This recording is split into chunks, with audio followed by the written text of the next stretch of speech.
And we are now joined by Ambassador Manju Seth, former senior Indian diplomat on the show. Welcome, ma'am, to DD India. Malaysian Prime Minister Datuk Seri Anwar Ibrahim has called on the East Asia Summit leaders to reaffirm their commitment to, among other things, multilateralism to address regional and global challenges. Why is multilateralism so important in today's world, in your view? You know, the churn that has geopolitical, geoeconomic, trade, churn and turmoil that we see around the world, and including the wars, the conflicts.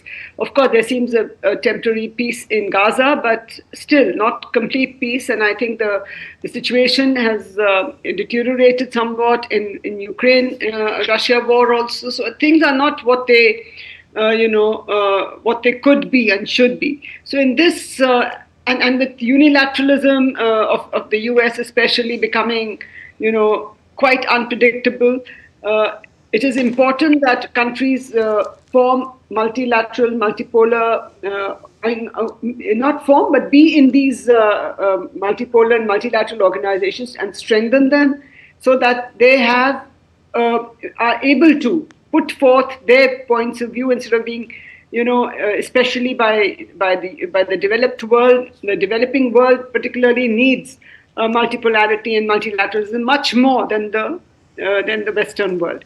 And I think because the interests of the developing world, there's a lot of congruence and there's a lot of commonality. So if they work together, yes, much more can be achieved with one voice, like as we have seen in G20, as we are seeing now at the ASEAN Summit and the East Asia Summit, which comprises the ASEAN members and other countries, so 9 other countries. So I think all this talk, India has been a strong votary of multipolarity and multilateralism, and now the fact that there's so many, lots of heads of government and state have come for this, and the importance of the region has increased manyfold in the last few years, and particularly now in the way the world is going through change, through unpredictability and conflict.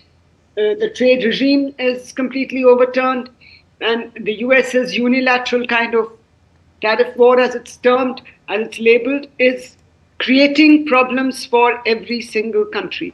And for friends and foes alike, but particularly more for the developing countries. So I think multipolarity and multilateralism have to be strengthened and are the way forward. Okay.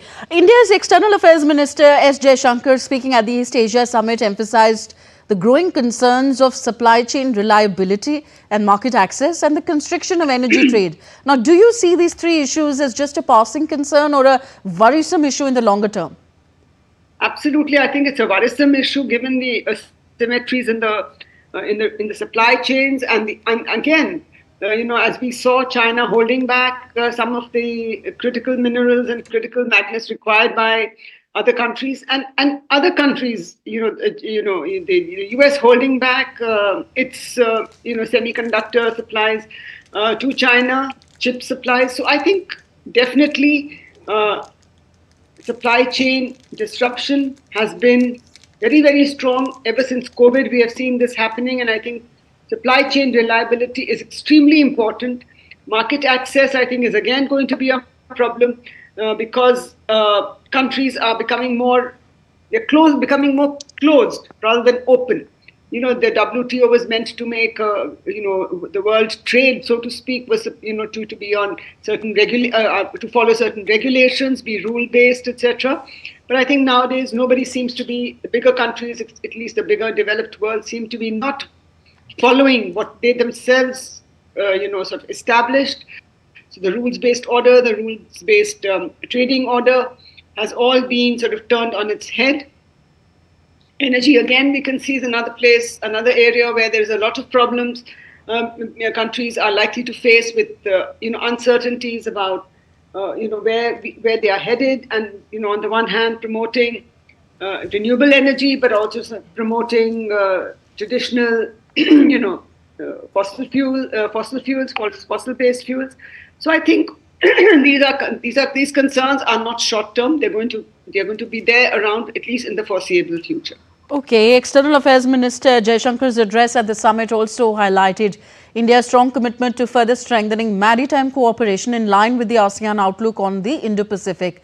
What are the various areas of maritime cooperation we are looking at here, and why are they increasingly important, including to India?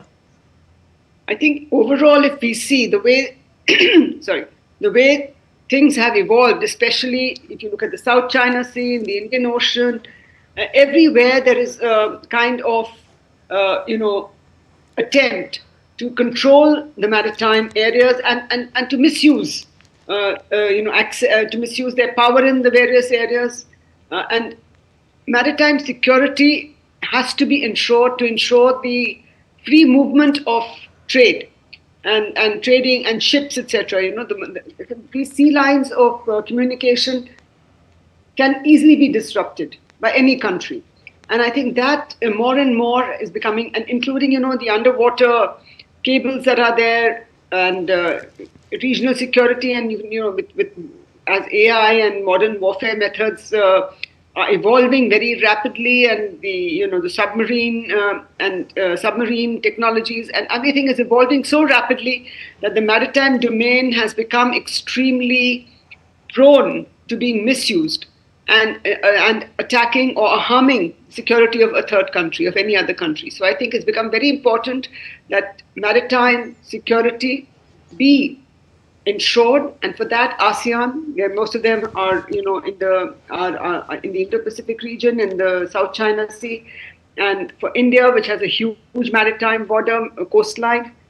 So it is very important to ensure freedom of navigation on the high seas, including the coastline, and to follow again, as I said, a rules-based order, which everybody now seems to be talking about, but not. It seems to be paying more lip service rather than actually, ensuring that we have a rules-based order and the UN clauses followed, and everything is as it used. It was never fully, rules-based in the sense. Not everybody was always fully, implementing it, but still, overall, there was a system in place which has been upended now by different countries, including by China, including by the actions of the US.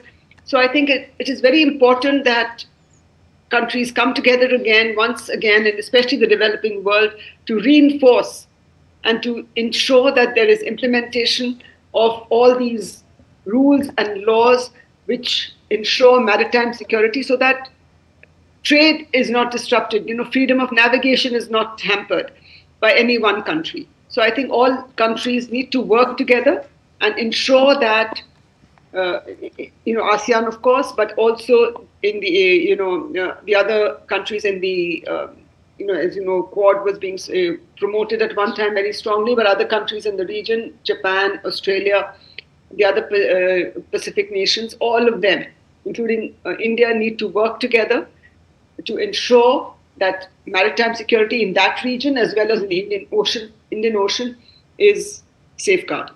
Okay. On that note, we thank you, Manju Seth ji, for being with us on DD India News.